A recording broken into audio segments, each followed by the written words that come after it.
आबा काय सांगाल आजपासून पुन्हा एकदा मनोज जरांगे आणि आंतरवाली सराटीत उपोषण चालू केलं। जरांगे निव्वळ कुठतरी मराठा समाजाची फसवणूक करायची, मराठा समाजाची दिशाभूल करायची आणि सरकारला वेठीस धरायचं, प्रशासनाला वेठीस धरायचं आणि गरीब मराठ्यांना वेड्यात काढून त्यांना सुद्धा वेठीस धरण्याचा हा जरांगेचा प्रकार आहे।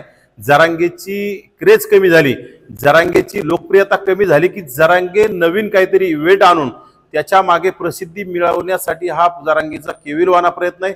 परंतु जरांगेवर खरं तर आता सध्या जिल्ह्यामध्ये जमावबंदीचे, शस्त्रबंदीचे आदेश आहेत, त्यामुळे जरांगेवर गुन्हे दाखल झाले पाहिजे। जरांगेवर कुठतरी जमावबंदी केल्या प्रकरणात जरांगेंना अटक झाली पाहिजे। परंतु राज्य सरकार जरांगेला पाठीशी घालत जर असेल तर जरांगेवर गुन्हे दाखल होणार नाहीत आणि राज्य सरकारला जर लोकशाही मार्गाने आणि संविधानिक मार्गाने जर देश, राज्य, जिल्हा चालवायचा असेल तर जरांगेवर गुन्हा दाखल होऊन जरांगेला अटक होईल असं आम्हाला वाटतं। सामूहिक आंदोलन सुरू आहे, त्यांचं जिल्ह्यामध्ये जमावबंदी सुरू आहे। सामूहिक तेच म्हणतो ना मी की सामूहिक आंदोलन आहे, त्यामध्ये अनेक लोक एकत्र येणार आहेत आणि जिल्ह्यामध्ये जमावबंदी आणि शस्त्रबंदीचे आदेश आहेत। खरं तर जरांगेच्या त्या आंदोलनाच्या ठिकाणी अनेक शस्त्रधारी सुद्धा लोक येत असतात। यापूर्वी पोलिसावर ज्यावेळेस लाठीचार्जच्या टायमिंगला पोलिसावर त्या लोकांनी हल्ले केले, त्यामध्ये अनेक जणांकडे रिव्हॉल्वर सुद्धा होते। म्हणजे जरांगेचे समर्थक, जरांगेचे हस्तक, जरांगेची झुंडशाही करणारे कार्यकर्ते हे पूर्ण गुंड आहेत। त्यांच्याकडे शस्त्र म्हणजे अनेकांकडे जर तपासलं तर त्यांच्याकडे वेगवेगळे प्रकारचे शस्त्र तिथं आढळून येऊ शकतात।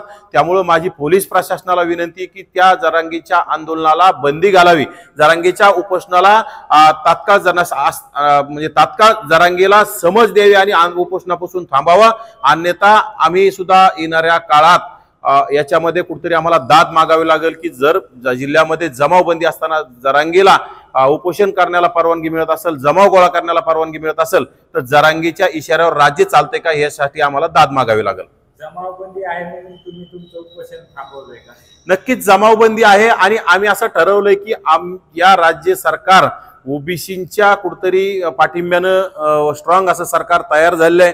त्यामुळे आम्हाला वाटतंय की ओबीसीच्या पाठीत हे सरकार आणि हे मुख्यमंत्री ओबीसीच्या पाठीत खंजीर खुपसणार नाहीत, ओबीसींची दिशाभूल करणार नाहीत। त्यामुळे उपोषण करून कुठतरी समाजाला वेड्यात काढायचं आम्हाला योग्य वाटत नाही, उपोषण करून प्रशासनाला वेठीस धरायचं आम्हाला योग्य वाटत नाही। आमच्या प्रसिद्धीच्या झोतात येण्यासाठी कुठतरी समाजाला वेड्यात काढणे, समाजाचा वेळ वाया घालवणे हे आम्हाला योग्य वाटत नाही। परंतु जरांगेला कुठलंही काम नाही, जरांगे निव्वळ म्हणजे गावंढळ आणि मूर्ख बालिश माणूस आहे, त्याला काही काम नसल्यामुळे ते कुठेतरी असे रिकामे काम करायचे, समाजामध्ये तेढ निर्माण करायचं। कुठेतरी आता मराठा समाज, ओबीसी समाज एकमेकांमधील वाद आता विसरायला सुरुवात झाला होता, त्यामध्ये पुन्हा जरांगे जर उतरत असेल तर नक्कीच येणाऱ्या काळात पुन्हा जशास तसं उत्तर द्यायची वेळ येणार आहे आणि ते दोन्ही समाजासाठी घातक आहे। परंतु जरांगेला आता कोणी आवरलं पाहिजे? खरं तर मराठा समाजानेच जरांगेच्या कमरात लाथ घालून त्या आंतरवाली सराटीतून बाहेर काढलं पाहिजे आणि जरांगेला त्या गेवराई तालुक्यात त्याचं जे कोणतं गाव आहे भगवानगडाच्या रस्त्यावर